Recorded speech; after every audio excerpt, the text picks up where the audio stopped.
Good morning. Today's reading comes from 1 Corinthians chapter 15, 35 to 49. The New Revised Standard Version, updated edition. The resurrection body. But someone will ask, how are the dead raised? With what kind of body do they come? Fool, what you sow does not come to life until it dies. And as for what you sow, you do not sow the body that is to be, but a bare seed, perhaps of wheat or of some other grain. But God gives us a body he has chosen, and to each kind of seed its own body. Not all flesh are alike, but there is one flesh for humans, another for animals, another for birds, and another for fish. There are both heavenly bodies and earthly bodies, but the glory of the heavenly is one thing, and that of the earth is another. There is one glory of the sun, and another glory of the moon, and another glory of the stars. Indeed, star differs from star in glory. So it is with the resurrection of the dead. What is sown is perishable. What is raised is imperishable. What is sown in dishonor, it is raised in glory. What is sown in weakness, it is raised in power. What is sown a physical body, it is raised a spiritual body. If there is a physical body, there is also a spiritual body. Thus it is written, the first man, Adam, became a living being. The last Adam became a life-giving spirit. But it is not the spiritual that is first, but the physical, and then the spiritual. The first man was from the earth, made of dust. The second man is from heaven. As one of dust, so are those who are of the dust. And as one of heaven, so are those who are of heaven. Just as we have borne the image of the one of dust, we will also bear the image of the one of heaven. May God bless these words to our understanding.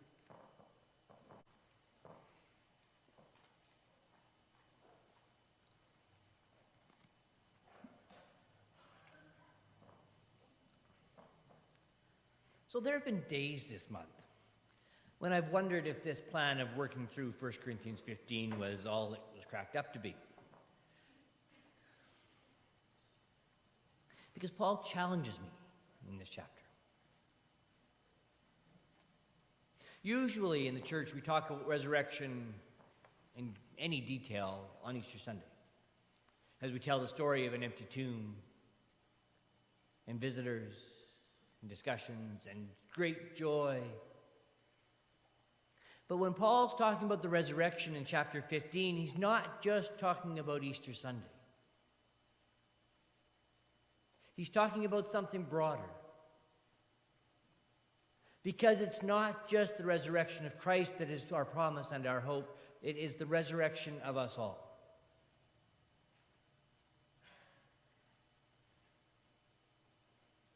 And for the early church, certainly when you read those Easter stories, the story of the empty tomb is clear. It's about a body that is resurrected. Not divine CPR, we'll get back to that in a moment. But it's a body that's resurrected.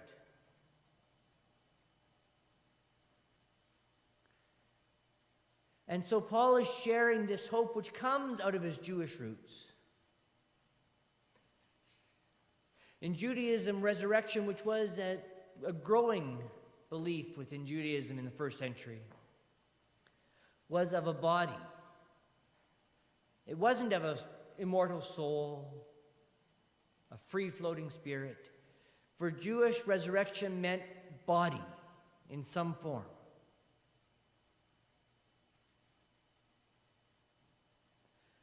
Who can blame the Corinthians who say, well, how are the dead raised? With what kind of a body do they come? Because in the ancient world, as in the modern world, they knew exactly what happens to bodies after you die. If you remember the story of Lazarus, Jesus shows up 3 days later and says, "Open the tomb," and their first comment is, "It's been 3 days. It's going to smell."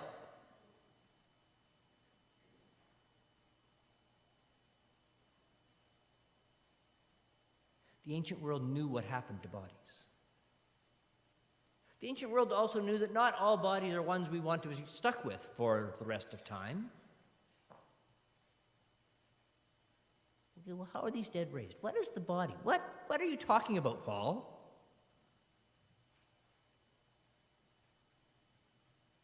What are you talking about? I don't think it's helpful for the teacher, when asked a question, to respond with "fool," despite the fact that I can think of a few teachers who would have been sorely tempted with my classmates. What are you talking about, Paul? What kind of a body is it that's raised?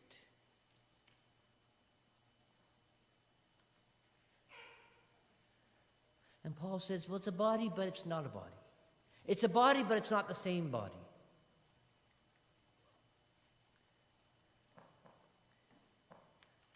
At its heart, yes, the resurrection of the body, which is a line we find in the Apostles' Creed. The last paragraph of the Apostles' Creed, which many people once memorized as part of confirmation processes in the United Church and in other places. The last paragraph reads, "I believe in the Holy Spirit, the Holy Catholic Church, the communion of saints, the forgiveness of sins, the resurrection of the body, and the life everlasting." And that line about the resurrection of the body isn't just about Jesus.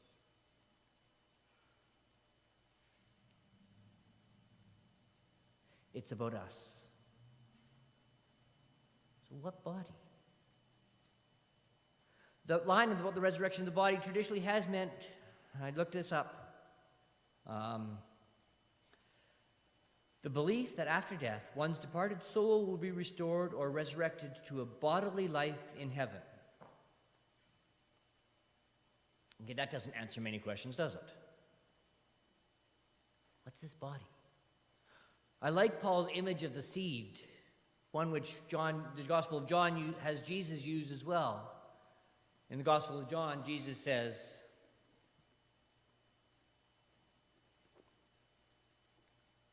"Very truly, I tell you, unless a grain of wheat falls into the earth and dies, it remains just a single grain, but if it dies, it bears much fruit."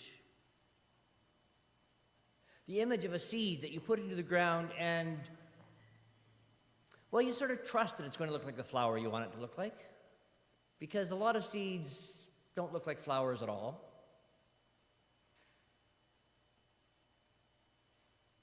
You put it in the ground, and something happens to it. The shell cracks. I'm thinking back to my elementary school days when we put bean seeds in water. The cell crack and the first strands start to grow up. It's not what it was. A new seed doesn't just pop out of the ground.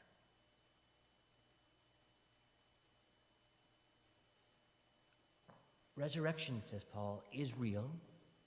He's saying it over and over again in this chapter. Resurrection is a real thing.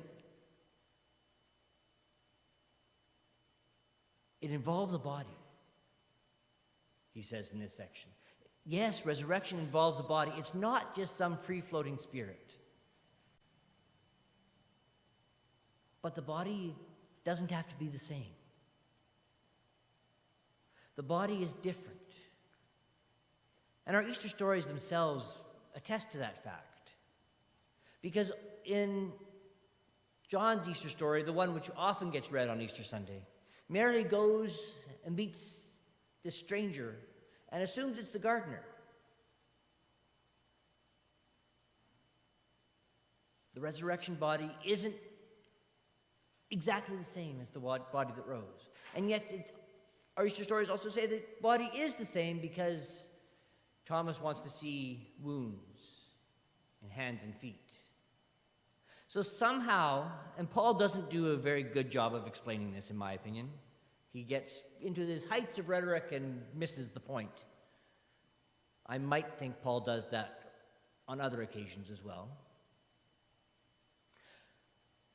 The body which is resurrected is linked to the body which was.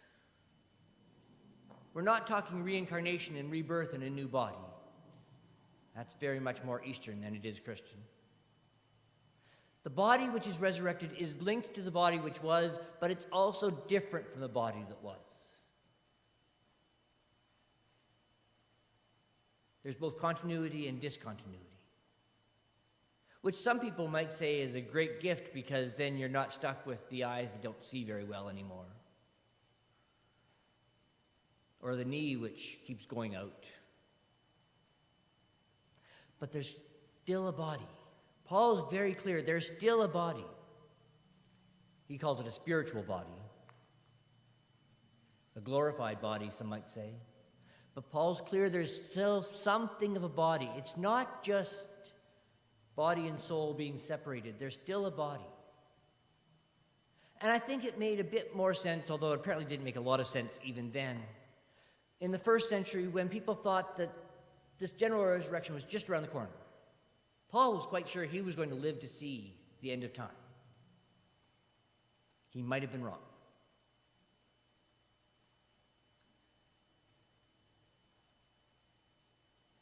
And one of the questions the Corinthians and other people who will deal with Paul seem to be asking is, okay, you say it's going to happen soon, but our friends are dying. Our parents are dying. What happens to them? And Paul attests, they will be resurrected. They will be woken. They will be woken in a spiritual resurrected body.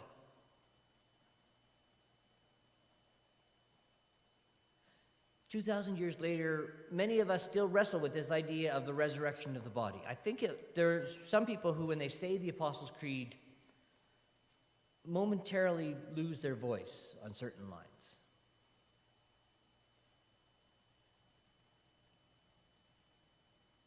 That's probably one of them.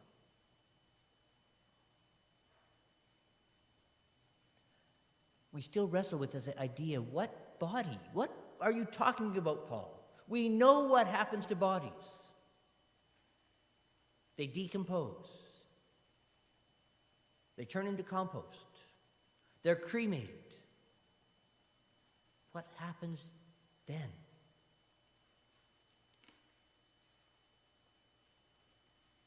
There's a story in Herman Wouk's novel, War and Remembrance, which is his sequel to The Winds of War. And the two novels together carry through world from just before the invasion of Poland through to the end of the war. And one of the characters is an elderly Jewish man named Beryl Jastrow.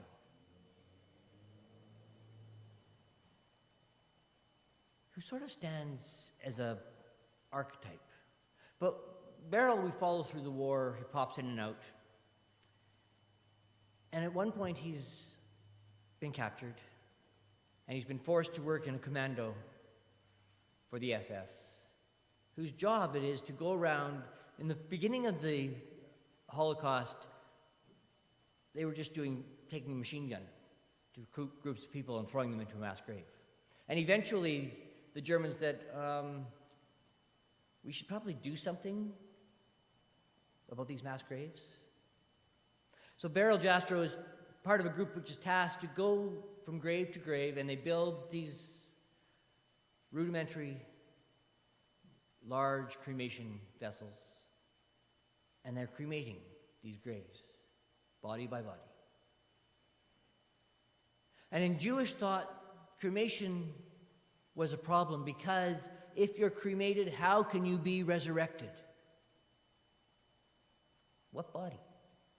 It's like same question. What happens to the body?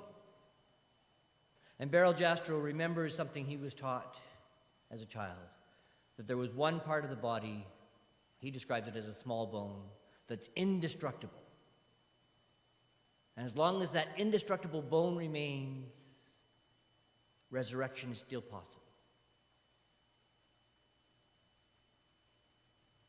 I have dealt with cremated remains, and it has to be a pretty small bone to be indestructible. But the spirit's there. resurrection isn't tied to whether or not our flesh is still on our bones, or whether our bones are still articulated, or whether even they've turned to dust. Resurrection is God's gift. Resurrection is an act of grace. Resurrection is an act of power. And there is a body. That's what Paul tells us. There is a body. Don't ask me to explain it. Don't ask Doug to explain it. There is a body. When we have our funeral rites, we say goodbye to the person that was, but we do so within a Christian faith, trusting that the person may not be with us, but the person will be resurrected. That life continues. In some form, life continues. What is sown is perishable. What is raised is imperishable. It is sown in dishonor, it is raised in glory. It is sown in weakness, it is raised in power. It is sown a physical body, it is raised a spiritual body. That's our hope. That's our promise. Luckily, we don't have to fully understand how it works. Luckily, we don't have to try to explain how it works. And don't ask me, I'm not going to.